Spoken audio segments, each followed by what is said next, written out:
Here are 10 things we learned about tariffs this past week. Number 1, tariffs are taxes on imports, which ultimately cost American businesses and consumers. 2, Trump lies when he says China will pay the tariff. That's not how tariffs work. 3, not only do American companies who use foreign inputs jack up their prices to cover their overhead, but American competitors who don't use foreign inputs also jack up their prices because they can. The costs of doing business are always offloaded onto the consumers and the workers. 4, Trump imposing a tariff based on the presence of a trade deficit that the United States has with another country makes no sense, especially considering the United States is the wealthiest country in the world with the largest economy. And inevitably, trade deficits proliferate between the United States and countries with smaller economies. So in essence, Trump is punishing countries for having a smaller economy than we do.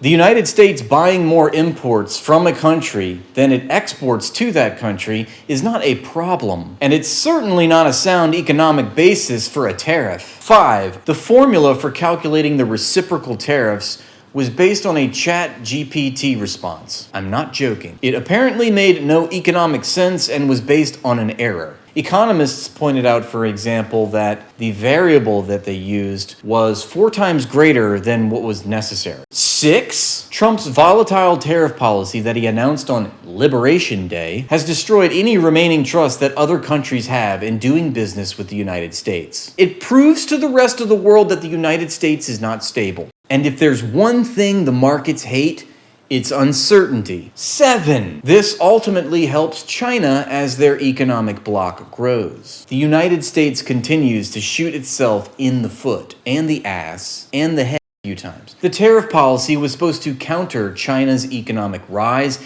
In actuality, it has helped and facilitated that rise. 8, Trump announcing a 90-day pause on his tariffs, which really only means that it went back down to 10%. As a base level, proves his insecurity. The FUD finally got to Trump and he folded like a little.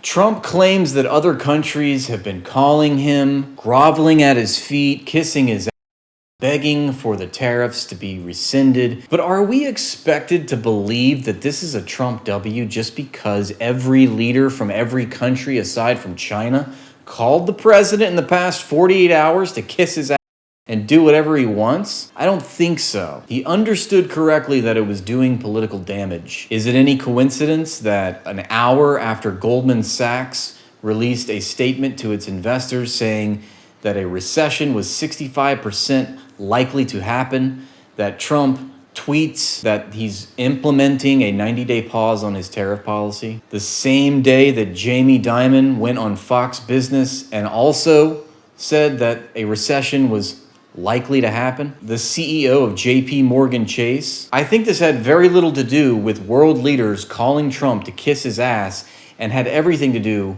with the leaders of the financial institutions in the United States, Goldman Sachs and JP Morgan Chase, calling the president and complaining about his tariffs. 9, Donald Trump cited the bond market as a reason for him to reverse his decision to implement these tariffs. The bond market is apparently supposed to be boring. The fact that the bond market was volatile and was not looking good was of big concern to Donald Trump. And I suspect it's because the bond market is huge, it's substantial, it's the guts of the American economy, and it's owned by his friends, the executives of these financial institutions that quite literally own the bonds. 10, the Trump-Elon honeymoon is over. Musk opposes the tariff program and is on record of doing so. Called the tariff tyrant Pete Navarro, Trump's economic advisor,